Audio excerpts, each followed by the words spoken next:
In the relentless roar of today's world, where conversations blur into noise and opinions collide without clarity, something sacred is being lost. We live surrounded by voice-loud, rapid, often thoughtless. People speak before they reflect, react before they truly listen, and move without direction as if motion itself were meaning. In this chaos, one ancient skill has quietly faded into the background. The ability to command your own mind to be the master of your thoughts instead of their servantes, now a forgotten art. And yet, that is where true strength begins. Not in the volume of your voice, but in the depth of your silence. Not in how fast you can speak, but in how clearly you can think. We are living in an age where speed is mistaken for brilliance, where the one who shouts the loudest is assumed to be right, and where aimless action is falsely praised as strength. But what if all of that is an illusion? The truth remains timeless and untouched by the trends of the world. Power does not come from chaos. It begins from within. It belongs to those who can tame the wild energy of their mind, who can speak with intention rather than impulse, and who act only when the moment calls for it.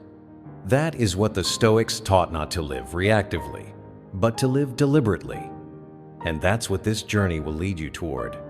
The Stoic sage never wasted words. They understood something most have forgotten: that silence is not an absence. It is presence, it is patience, it is power. A true sage only speaks when their words carry more weight than the silence they disturb. Their speech is not casual noise, but deliberate design. Every sentence is a tool. Every word a blade sharpened with clarity, tempered with truth. Their voice does not echo to fill the air, but to cut through illusion. They don't speak to impress. They speak to reveal. And what they reveal is never rushed, never reactive. It is carefully considered, deeply rooted, and often unspoken. Because silence is not empty. Silence is the canvas. And when you do speak, your words are the brushstrokes. In the grand weaving of human connection, every word you speak is a thread capable of strengthening the whole or unraveling the entire fabric. So, choose your threads with wisdom. Epictetus once advised, first learn the meaning of what you say, then speak. In the theater of life, the wise man often chooses the seat of the audience, not because he is passive, but because he understands words, like keys, must be used with care. When used well, they unlock doors to growth, to wisdom, to greatness. But when used recklessly, those same words can close doors forever. A Stoic does not speak out of pressure. He speaks from principle. He does not rush to fill silence. He honors it, and when he finally speaks, it is from a place of inner stillness. The silence of the wise man becomes a lesson louder than any speech. Because in the halls of Stoicism, we are taught, do not speak merely because you feel the urge. Speak because your words have the power to turn confusion into clarity, noise into melody. The sage whispers in a world that screams, and still he is heard. Why? Because like the sun, wisdom doesn't need to roar. Its presence is enough to warm everything it touches. Within his stillness, the sage teaches a deeper truth, that it is not how many words you use that define you, it is how much your silence reveals. We've all known people who talk for the sake of being noticed, endless words that conceal emptiness. But the Stoics saw speech differently. To them, words were weapons, not for destruction, but for precision. Only when aimed with purpose did they carry value. In silence, we see. In silence, we hear. In silence, we understand. That is why speaking less but listening more makes your words matter more. It gives them weight. It gives them edge. It makes others stop and truly listen. Because now you're not chasing attention. You're commanding it. This is not a motivational slogan. It is not feel-good advice wrapped in fluff. It is a discipline. It is a returner way back to yourself. You will learn how to clear away the fog that clouds your mind, how to speak with clarity and conviction, and how to act not with noise, but with purpose. Because this ability, the mastery of thought, of speech, and of action is not lost to history. It is not a forgotten relic buried in time. It is here, it is now, and it is yours to reclaim. Chapter 1. The clarity of thought, the battle within. Before a single wise word is spoken, before any action can carry real strength, there is a battle that must first be won battle within your own mind. This is where the journey begins, not with speech, not with action, but with clarity. Because without clarity of thought, everything else collapses. The Stoics understood this truth deeply. They believed that the quality of your life was not determined by your circumstances, but by the quality of your thoughts. Marcus Aurelius wrote it plainly. The soul becomes dyed with the color of its thoughts. What you allow to dominate your mind over time becomes your reality. And if your thoughts are cloudy, restless, chaotic, so too will your words be. So too will your actions be. So too will your life be. But clarity is not something you stumble into. It does not arrive by accident. It must be cultivated, earned, built with deliberate intention. Through discipline, through honest self-reflection, through curiosity. The curious mind is not just intelligent, it is alive. It seeks, it questions. It does not settle for the surface.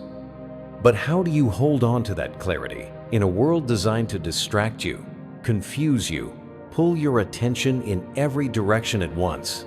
The answer is silence. True silence. Intentional silence. In a world full of mental noise and artificial urgency, the individual who can sit still without reaching for their phone, without needing to speak, without needing validation, that person already possesses an edge. When you slow your mind down on purpose, when you stop to reflect rather than react, when you challenge your own assumptions instead of clinging to them blindly, you are sharpening your clarity like a blade at the whetstone. Clear thinking isn't just about having an opinion. It's about knowing why you think, what you think, where that thought comes from, and whether it deserves your energy at all. Clarity is not opinion, it is understanding. And once you gain that, you stop being a passive victim of every passing emotion or headline or comment. You become intentional with your focus. You choose your mental targets carefully. Imagine your mind as a still body of water. When it is agitated, you can't see through it. Everything is distorted. But when it is calm, you can see to the very bottom. That is what inner clarity feels like. And it is only possible when you create stillness within. You cannot understand your ideas if you are always reacting. You cannot see your truth if you are always speaking. You must pause, you must settle, you must breathe. Another critical key to this clarity is language. The way you speak mirrors the way you think, and vice versa. If your words are messy, vague, fragmented, your thoughts are likely the same. The Stoics knew this. They understood that disciplined speech creates disciplined thought. So when you clean up your vocabulary, when you stop using filler words, when you speak with purpose rather than habit, your mind learns to do the same. Your thoughts become less scattered, more structured, sharper, more elegant. This isn't about sounding smart. It's about mastering yourself. Every time you choose to speak with intention and care, you are training your mind to process with that same standard. When you control your voice, you train yourself to control your thinking. And this is not just about performance. This is a feedback loop. A loop that builds confidence from the inside out. When you speak with clarity and command, you tell your own mind, I'm in charge here. And your mind listens. Over time, this self-discipline rewires your thinking. You stop seeing problems everywhere. You start seeing possibilities. You speak calmly, not because you are trying to impress, but because you have already resolved the storm inside. This is the way of the Stoic sage, and it begins with your tongue. Let your words be few, but potent, clean, yet compelling. Speak slowly, deliberately, as if every syllable holds weight because it does. Don't speak just to fill space. Speak to move people. Speak to shape clarity. Speak to inspire understanding. Every sentence should be an arrow, aimed with care. Language is not just a tool for communication. It is the bridge between your mind and the world. And the stronger that bridge, the more stable your internal world becomes. The Stoic understands language is not decoration, it is structure. When you avoid lazy phrases, casual slang, or careless fillers, you are engaging in a deeper act. You are training your thought patterns. Because your words reveal your mind, they expose whether your thinking is grounded or drifting, whether your focus is clean or clouded. When you speak with calm conviction, you show not just others, but yourself that your inner world is under control. And that does not mean your speech must be formal or rigid. In fact, the most magnetic words are not robotic. They are real. They are intentional.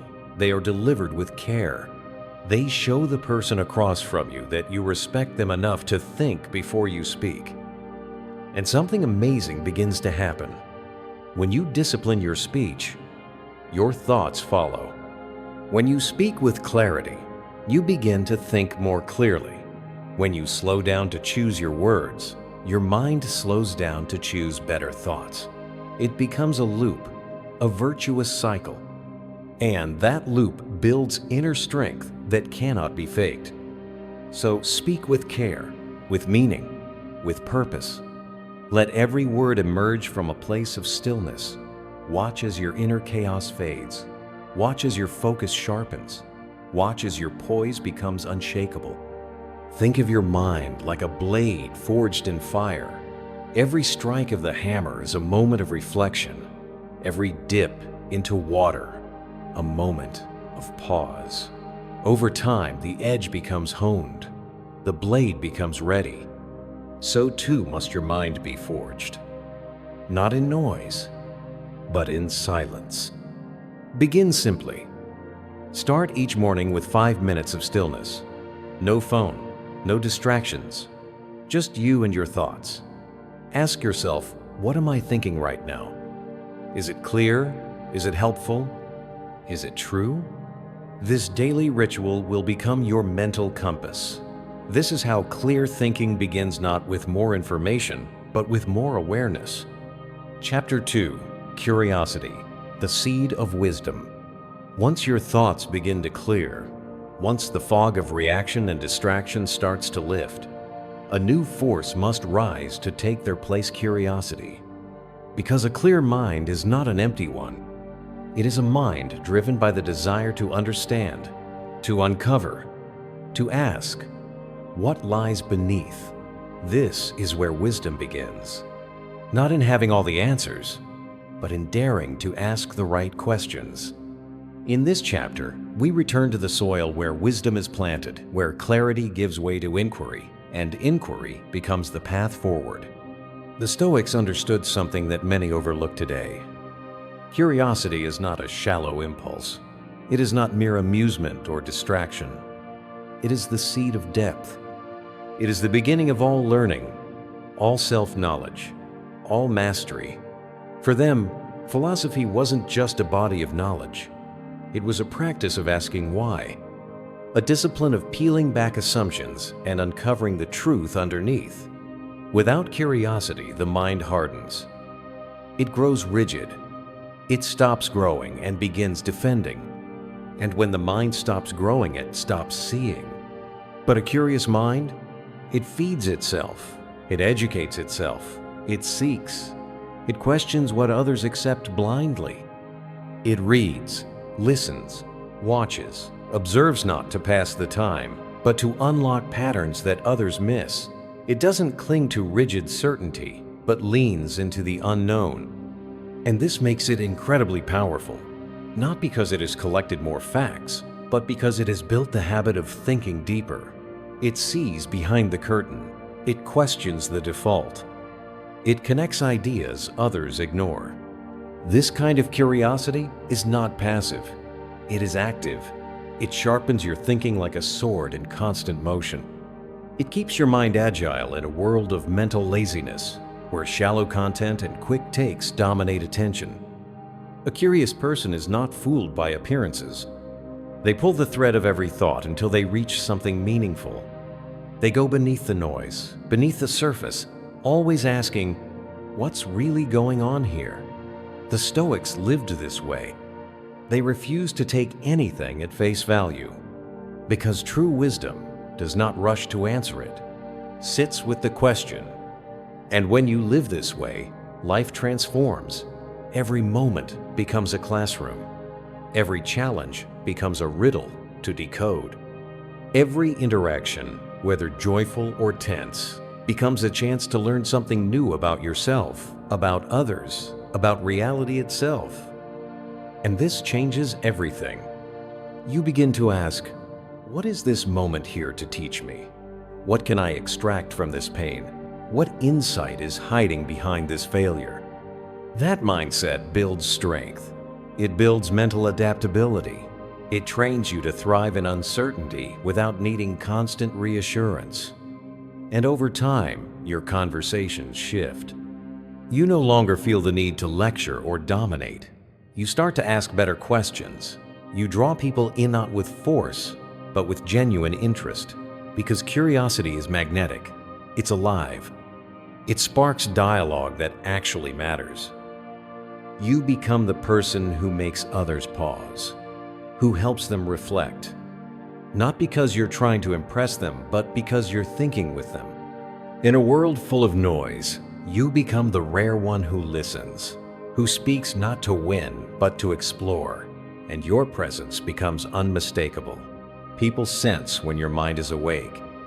They feel when you're not just reacting, but truly wondering. They lean in, they open up, because your curiosity gives them permission to be honest too. And as you begin to listen more deeply, something subtle but powerful takes place. You stop just hearing words. You begin to perceive intent, emotion, contradiction. You pick up on what's not said. You read between the lines. You feel the tension beneath someone's tone, the longing beneath someone's smile. And that attention changes the way you relate.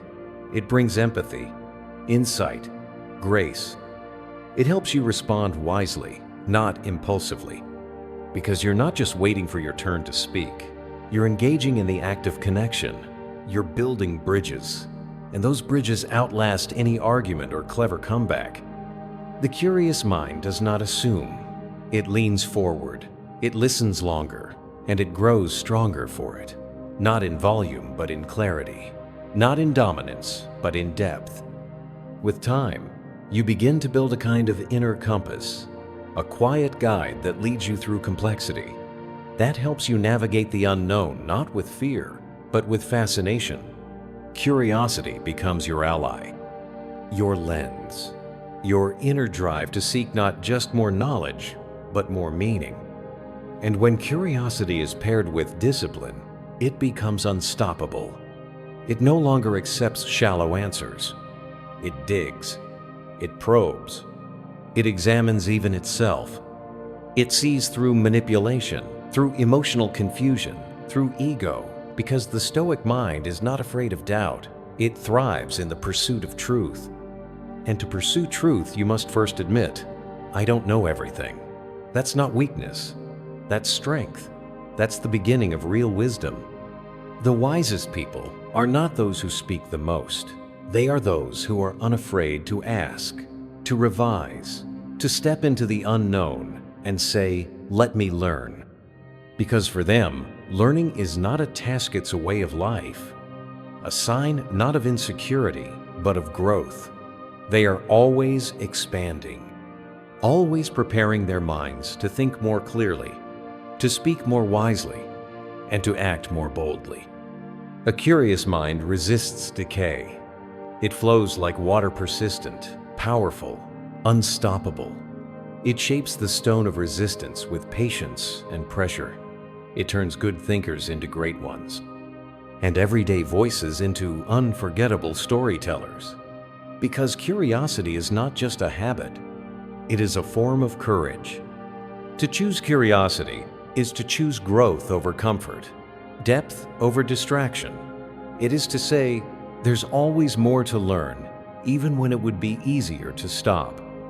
And that journey always begins with one question: what else is there to see here? Every single day, ask yourself 3 questions about the world, about yourself, about something you thought you already understood. Write them down, then seek the answers. They might be simple, they might be complex, but that's not what matters.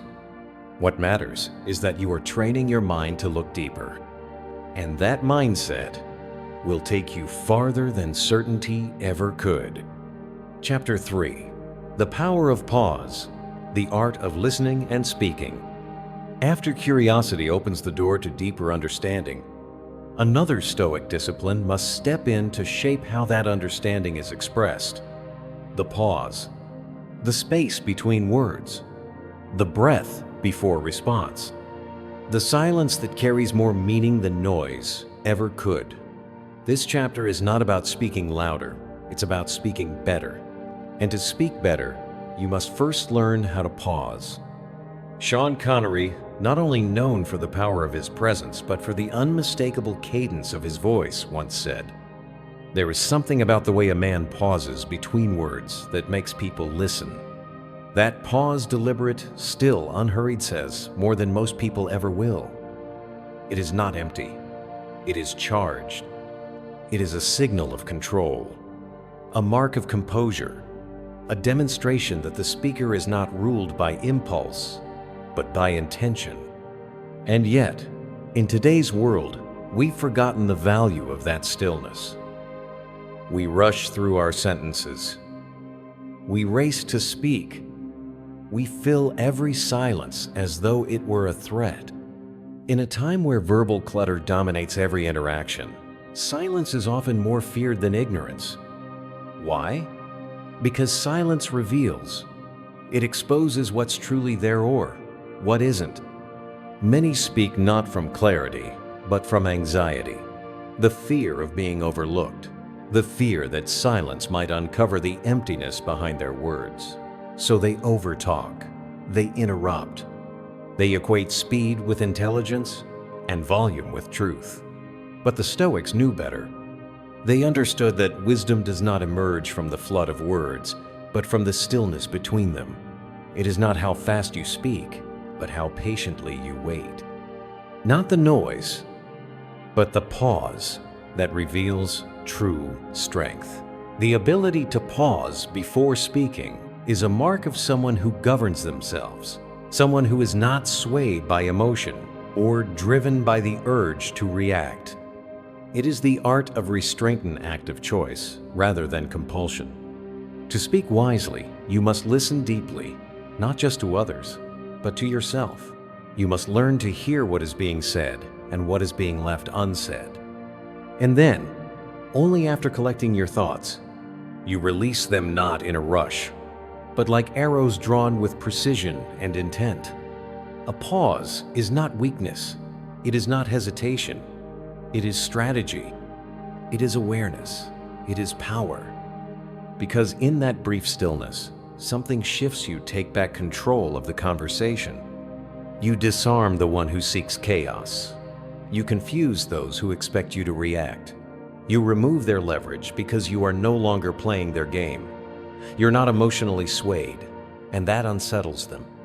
In fact, the very act of pausing realigns the entire power dynamic. You are not louder, but you are heavier. And in a world drowning in noise, weight commands more respect than volume ever will. The pause is your anchor. It stabilizes you amid the storm of conversation. It gives you space to recalibrate, to ask yourself, do these words carry value, or are they just noise? You hold presence without aggression. You exude calm without arrogance. And others notice. People lean in when you pause. They sense something different. They become more attentive, more open, more curious, because your stillness builds tension, the kind of tension that draws them in, not pushes them away. That tension is not resistance. It's respect. It's connection.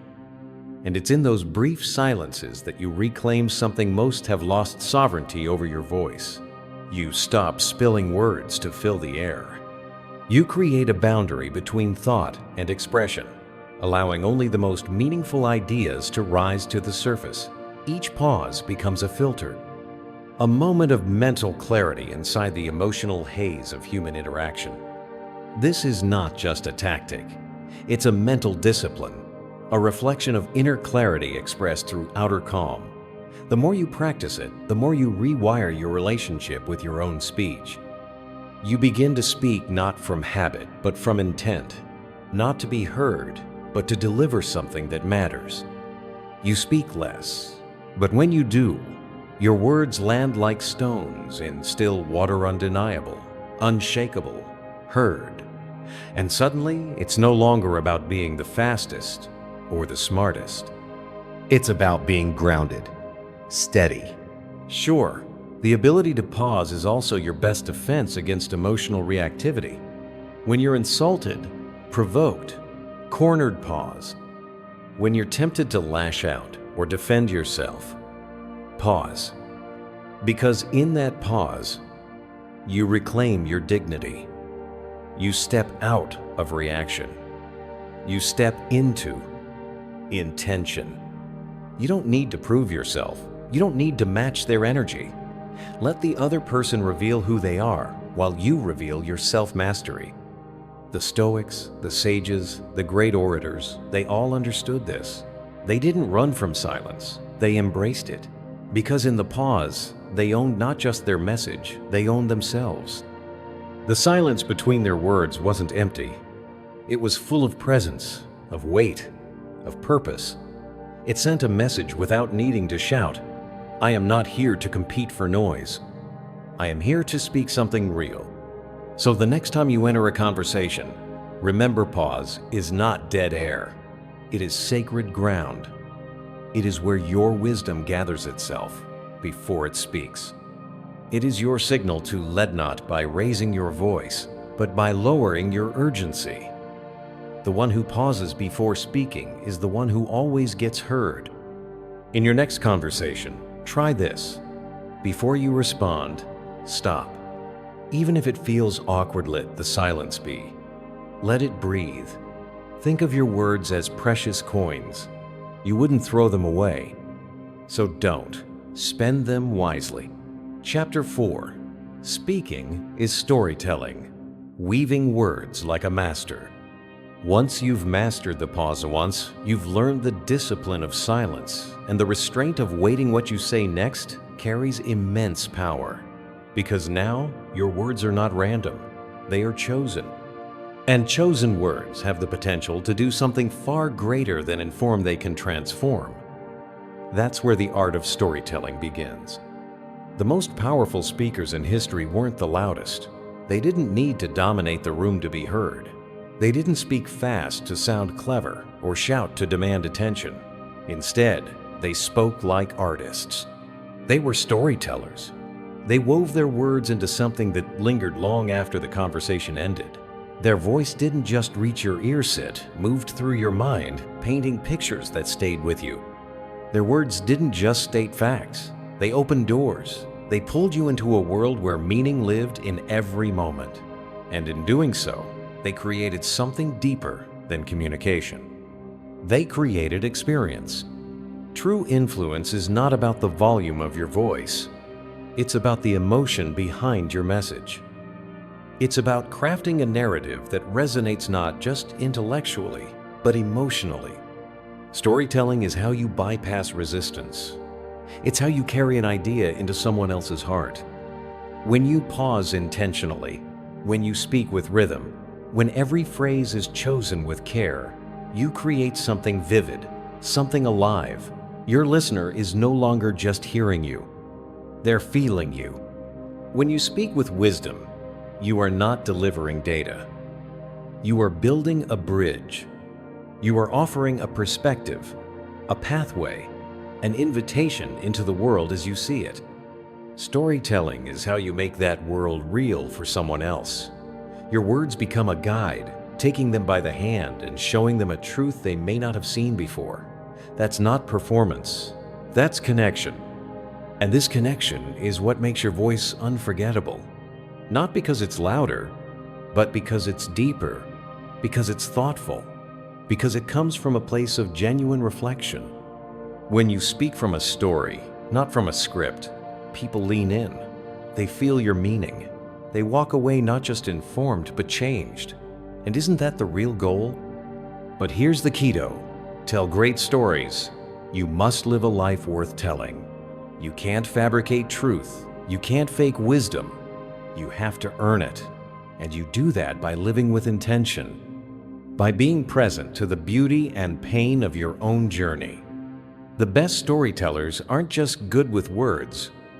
They're good with life. They notice the subtle, the quiet shifts, the emotions that flicker for a second and then disappear. They pay attention when most people don't, and that attention turns ordinary moments into meaningful metaphors. You don't need dramatic events to craft great stories. You need mindfulness. You need to be awake to what's already unfolding around you. Because even in silence, life is whispering lessons. Even in struggle, growth is carving its signature into you. The world is full of patterns, full of signals, full of stories, but you must slow down long enough to see them. And not just see, but feel, reflect, absorb. The smallest moments often hold the deepest truths. A quiet walk, a look from a stranger, a mistake you almost made, a gesture of kindness that arrived when you least expected it. These aren't just memories. They're the building blocks of wisdom. They are the raw material for every story you will ever tell. When you speak from experience, people feel it.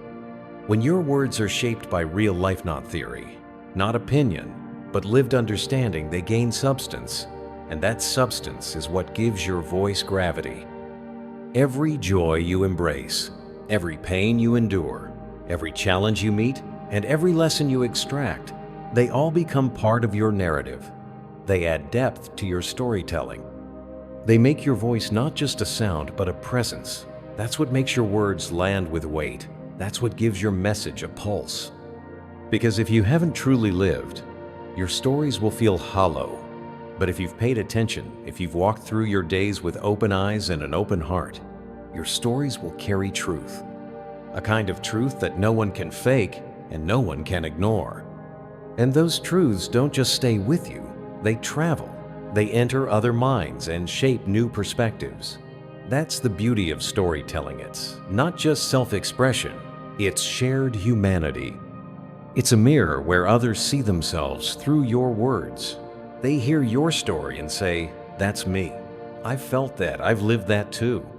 The more you engage with life, the more you embrace its complexity, its joy, its pain, its unpredictability, the more you expand your capacity to speak with resonance. As you grow, your ability to speak from that growth also evolves. Your voice takes on texture. Your tone carries experience. Your stories begin to echo with something unmistakable transformation. Because real storytelling is not about being clever. It's about being true. And truth can only come from presence, from awareness, from honesty. When you speak with that depth, your words don't just inform, they awaken. So begin now. Start gathering stories from your own life. Small ones, honest ones. Write them down. Reflect on the lesson inside each one.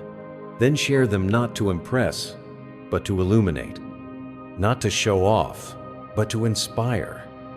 Because the more real you are, the more others will feel invited to be real too. And from that authenticity, a different kind of influence is born known that doesn't need volume. because it already has weight. Chapter 5. Strength in Action, Stoic Poise, and Conviction. After building clarity in thought, discipline in speech, and depth in storytelling, there remains one final element that ties it all together: action. Because without action, your wisdom remains dormant. Your clarity stays private. Your voice becomes an echo lost in potential. Thought and speech, no matter how powerful, are incomplete unless they are carried forward by the force of strong, deliberate action. This is the final pillar, the part of you the world will see. The Stoics understood that your inner development means nothing if it doesn't translate into your outer reality. You can possess the clearest vision. You can speak with the wisdom of sages, but if you do not you do not take that next step, none of it takes shape. It remains trapped in theory. Action is the bridge. It is the point where what you believe becomes what you build. It is how you shape your life and influence the lives around you. And without it, you're just a philosopher without a life. The Stoics didn't just teach restraint, they taught courage. They taught that action must not be driven by impulse, but by reason. Because when you act from emotion, when anger steers the wheel, when fear holds you back, when ego whispers in your ear, you surrender control. You become a puppet, reacting to the world instead of creating from within. And that is not strength. That is instability. Anger clouds your vision, making everything look like an enemy. Fear paralyzes your potential, trapping you in hesitation. And ego? Ego distorts your motives, making you chase appearances over principles. But when you act from clarity, from purpose, from deep understanding, something changes. You become grounded, composed, unshakable. You are no longer reacting to the world. You are moving within it, guided by an internal compass that doesn't waver. This is what Stoic action looks like. It is not explosive or erratic. It is quiet, firm, and intentional. It doesn't seek attention, but it commands it. It doesn't need applause, but it earns respect. Strong action is never random. It is precise. It is measured. It is the extension of clear thinking and wise speaking. When you act with purpose, your steps are no longer scattered, they are aimed. Each move becomes a statement: I know who I am. I know where I'm going. But the opposite is just as true. If you act without clarity, without purpose, you drift. You fall into cycles of reactivity. You chase distractions. You build nothing that lasts. A person ruled by emotion is always at the mercy of their environment, pushed and pulled by every external event, always chasing the next reaction, never owning their path. But when your actions are guided by principle, everything changes. You reclaim your direction. You become the author of your momentum. Every step you take becomes an intentional choice, backed by reflection, driven by inner strength. And it's in those choices that true stability is built, not just in thought or speech, but in how you show up when it counts. Because real strength doesn't rush. It doesn't panic. It moves when the time is right and not a second before. It waits. It calculates. It acts with full awareness of consequence. It refuses to waste energy on drama or performance. Instead, it focuses only on what matters in building something real, something true, something lasting. And when you combine all three: clear thinking, wise speaking, and strong action, you become the kind of presence people feel. You don't have to shout. You don't have to prove. People notice you, not because of what you say, but because your life reflects what you say. You become a living example of discipline, consistency, and conviction, a force of alignment in a world full of contradictions. And the beauty is, this kind of power doesn't seek control over others. It simply inspires them. People watch you, they hear your voice, and then they see your actions. And when those two align, when your words and your behavior reinforce each other, trust is built, respect is earned, And from that, influence flows. You don't win people by dominating. You win them by embodying your message. You become the proof that your philosophy works. And that, more than any argument, is what truly inspires change. So before you make any decision, before you speak, before you ask yourself 3 questions. Is this clear? Is this wise? Is this strong? If the answer is yes, go forward. If not, pause. Reflect. Because every action you take is either moving you closer to mastery or further from it. Chapter 6. The discipline of restraint. Choosing when not to speak. There's a certain kind of power that goes unnoticed. Not the kind that roars, but the kind that waits, that observes, that holds back. And that power is restraint. Clear thinking and wise speech are not just about choosing the right words. They are equally about choosing when not to speak at all. This is a form of self-command that is all but lost in the modern age. We live in a culture of noise where silence is treated like weakness, and everyone seems addicted to the sound of their own voice. But the Stoics knew better. They knew that silence, when chosen deliberately, is not emptiness. It is a weapon, a sanctuary, a show of strength. Words are like arrows. Once loosed, they cannot be recalled. And while anyone can pull the string, wisdom lies in knowing when not to release it. Restraint is the art of keeping the arrow in the quiver, of conserving your energy, your voice, and your presence for when it actually matters. It is a discipline built on awareness, forged in patience, and powered by humility. Today, most people speak without thinking. Worse, they start talking before they've even finished forming a thought. And in doing so, they dilute the value of their voice. They fill the air with words that do not heal, do not teach, do not elevate, just noise.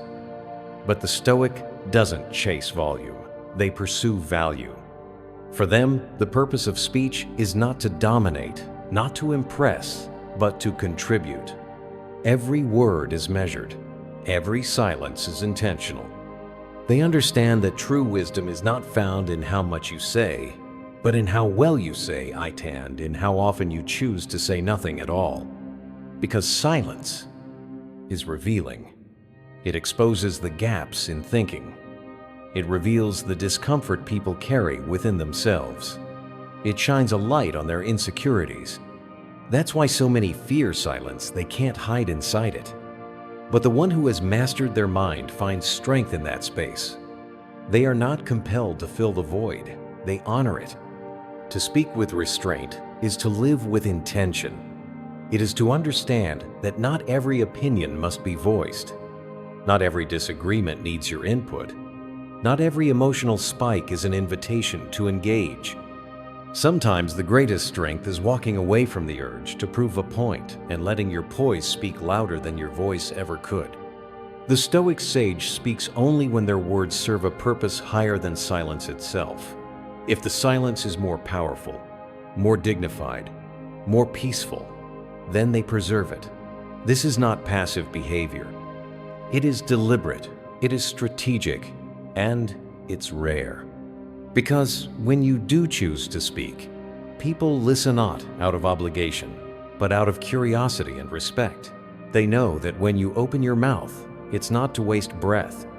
It's to deliver something meaningful, something considered. Your words become rare currency valued not for their abundance, but for their clarity and weight. And here's something deeper. Restraint protects you. It shields you from emotional traps, from impulsive regret, from unnecessary conflict. How many arguments could you have avoided with a simple pause? How many regrets could you have spared yourself by choosing silence over reaction? The wise understand that most battles are not worth fighting, and some of the most powerful victories are won by not entering the arena at all. This isn't about being silent forever. It's about mastering the timing. In a room of raised voices, the one who remains still commands the room, not through force, but through presence, through calm, through the aura of someone who knows exactly when to speak, and more importantly, when not to. Restraint cultivates something rare in our reactive age. Aura. The aura of someone unshaken, of someone who listens more than they speak, who does not chase attention, but draws it anyway. Their calm becomes magnetic. Their silence becomes unsettling to those who rely on noise. When you finally do speak, it's not to impress, it's to deliver. Your words feel earned. They're heavy with thought, intention, and purpose. And in that moment, they don't just hear you, they feel you. Practice this restraint. Make it part of your mental training. Throughout your day, ask yourself before you speak, is this necessary? Is it helpful? Is it wise? And if it's not, wait. Hold your tongue. Breathe. Observe. Let the silence stretch. Let it do the heavy lifting for you. Because silence, when chosen with purpose, is not the absence of power. It is the evidence of it. Chapter 7. Presence over performance. Living authentically. Emotional control. This is the silent architect behind all strong action. The Stoics never claimed that emotions were the enemy. In fact, they accepted emotions as an inevitable part of the human experience. What they warned against was allowing those emotions to take the wheel. Anger, fear, envy, pride. These feelings rise within us like waves, sometimes fierce, sometimes subtle. They come uninvited, triggered by an insult, a disappointment, a memory from years ago. And yet, the emotion itself is not the issue. The real danger begins when we let that emotion drive our words, our choices, our behavior, because in that moment we are no longer free. When anger makes us lash out, when fear holds us back, when pride blinds us, when envy poisons our joy, we are no longer leading our lives. We are being led by forces outside ourselves. We surrender our agency. We hand over the keys to whoever or whatever provoked us. That is weakness. To act with true strength, you must cultivate emotional clarity. This doesn't mean becoming cold or disconnected. It means becoming aware. It means recognizing what you feel, and just as importantly, why you're feeling it, and then choosing your next move from a place of intention, not impulse. The Stoics understood this clearly. Between the emotion and the action, there is a space. And in that space lies your power, the discipline to pause, the awareness to observe, the wisdom to decide, and the courage to act from principle, not passion. So the next time you feel your chest tighten, your breath shorten, your voice rises, stop. Just for a moment, step back internally. Breathe. Create space between the feeling and the reaction. In that gap, you reclaim your freedom. You reclaim yourself. Emotional clarity isn't about pushing your emotions down, pretending they don't exist. It's about confronting them head on. It's about asking, what is this emotion trying to tell me? And more importantly, does it deserve to shape what I say or do next? You can feel anger without letting it speak through you. You can sense fear without letting it dictate your steps. You can notice your pride without letting it poison your choices. That is mastery. That is presence over performance. Most people don't live this way. They're tossed around by every insult, every slight, every perceived failure. They overreact, they lash out, they crumble. Not because life is unbearable, but because they've never trained themselves to pause. And that pause, that sacred pauses everything.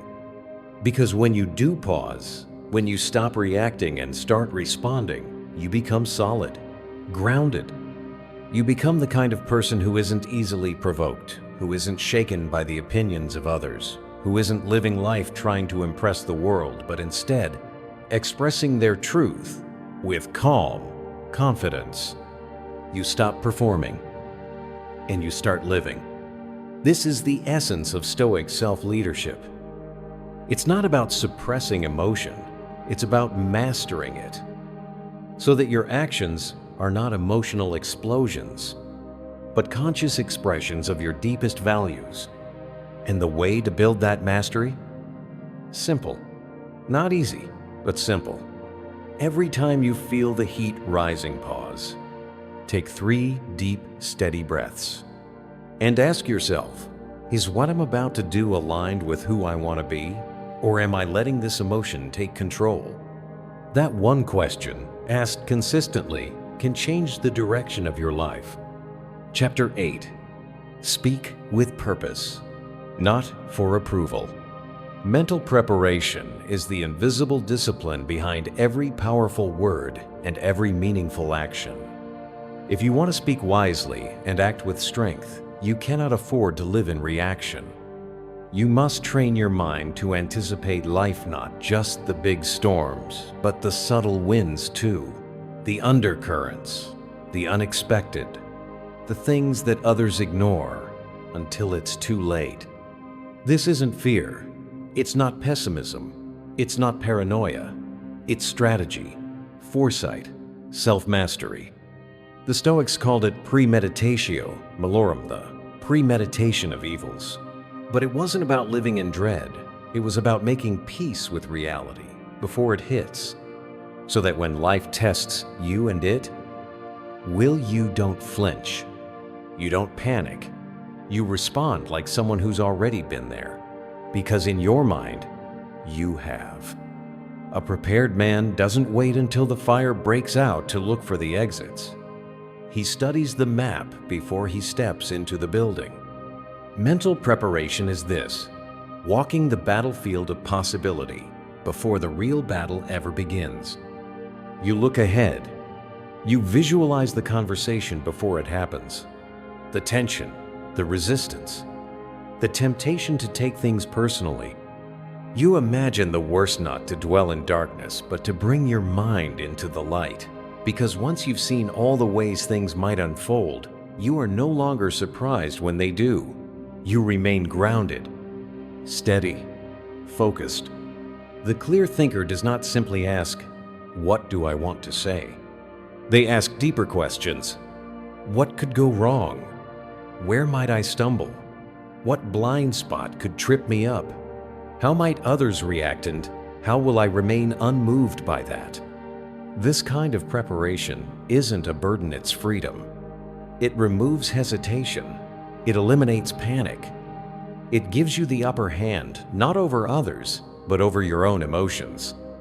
You stop reacting. You start anticipating. That's what separates a leader from a follower.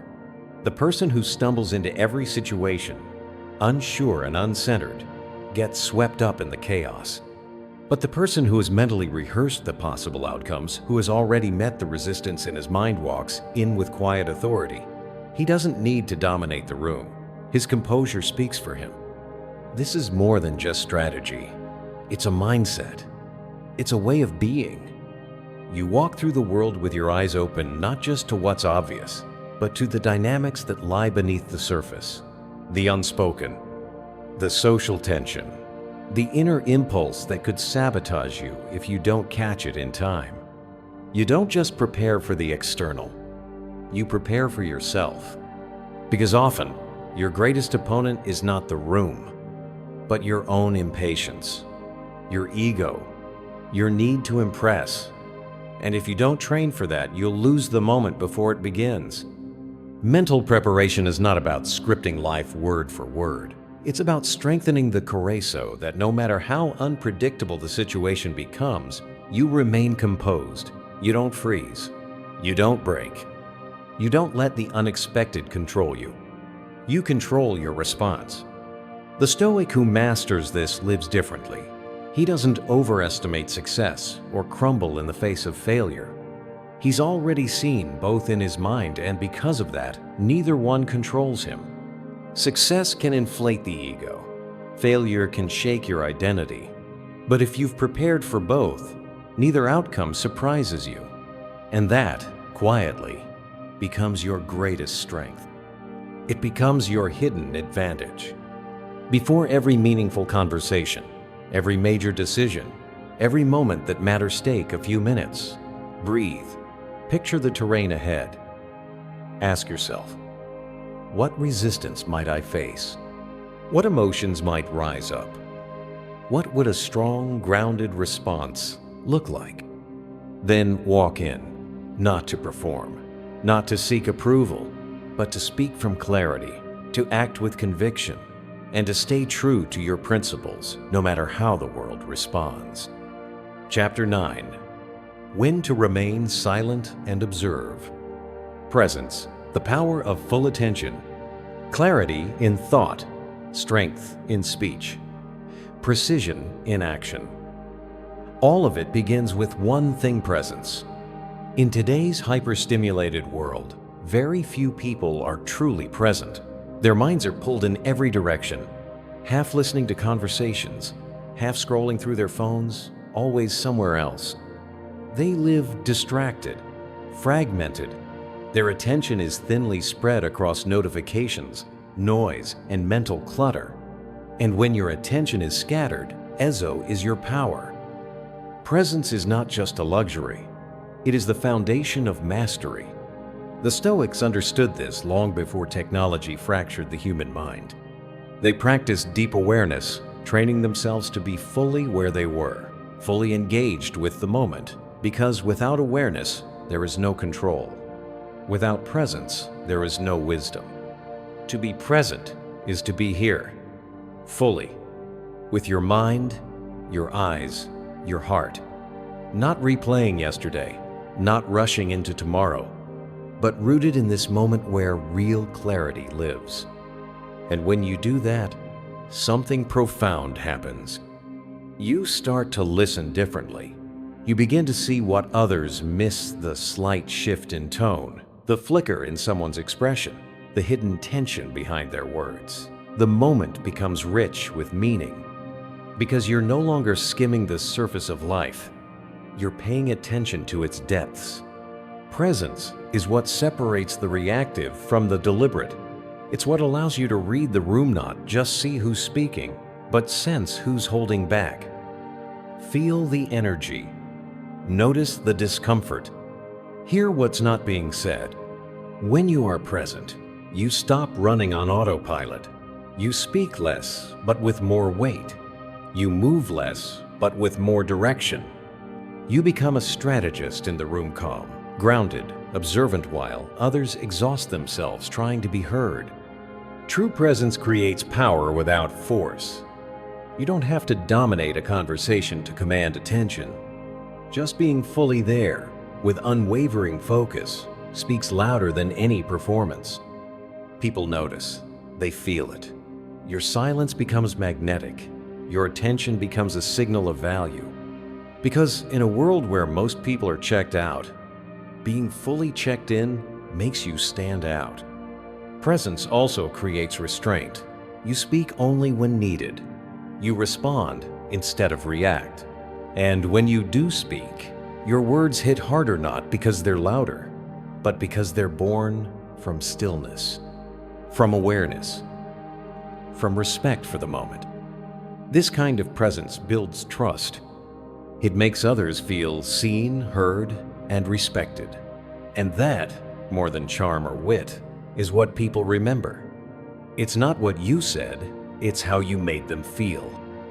And presence makes people feel important because for a brief moment, they had your full attention in a world where that is a rare gift. But presence is not a switch you flip. It's a practice. It requires intention, discipline, the courage to silence distractions, to put away the phone, to stop multitasking.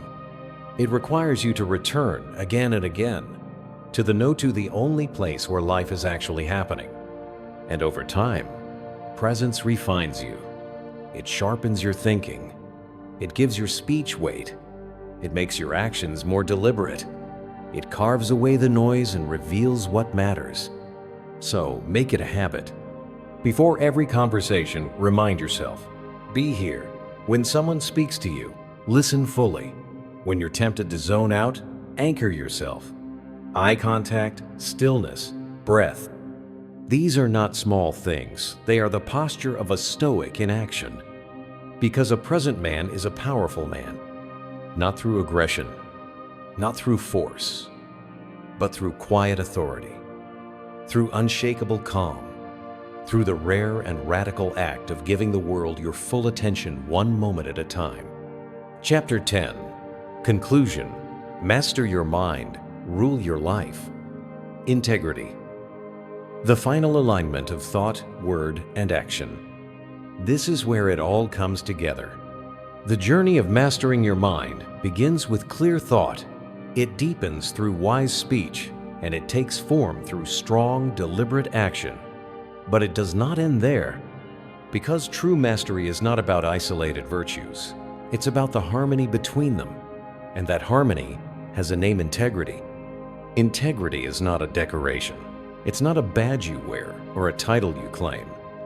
It is the quiet force that binds your inner world to your outer life. When what you think, what you say, and what you do are in alignment, you become unshakable.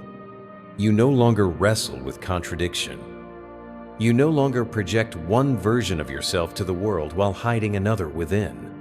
You become whole, grounded, clear. You move through life without second guessing, because every decision flows from a center that cannot be moved by praise or provocation. The Stoics never defined integrity as perfection. They defined it as consistency. Consistency with your values, with your reason, and with your principles, even when no one is watching. Especially when no one is watching. In a world where appearances often outweigh substance, a person of integrity becomes rare and powerful. You don't need to talk about your values when you live them. You don't need to justify yourself when your actions speak louder than your intentions. You don't need to chase attention when your presence commands respect. Because your life, your daily choices, your conduct, your quiet discipline becomes the loudest message you ever deliver. People will notice, not because you make noise, but because you don't. In a world full of exaggeration and performance, stillness stands out. In a culture addicted to validation, self-respect shines. Integrity means that your words are trustworthy because they are backed by action, and your actions are powerful because they are guided by thought. You don't just react to the world. You respond from a place of conviction. You don't bend for comfort or convenience. You stand firm in what is right, even if it costs you. And yes, integrity is costly. It costs you shortcuts. It costs you approval. It costs you the easy way out. But in return, it gives you something far greater: peace of mind, self-respect, and a legacy that outlasts applause. Integrity is not a moment. It is a practice, a daily check-in with your soul. It shows up in how you speak to others when you're frustrated, in how you act when you know no one will find out, in whether your promises mean something or are just words. It lives in the little things: how you treat the waiter, how you speak to a stranger, how you hold yourself under pressure. It requires discipline and humility, because the truth is, you won't always get it right. You will fall short. You will say the wrong thing, do the wrong thing, or think in ways that betray your own standards. But the person of integrity doesn't hide from this. They face it, they own it, and they do better tomorrow, not because someone is watching, but because they are.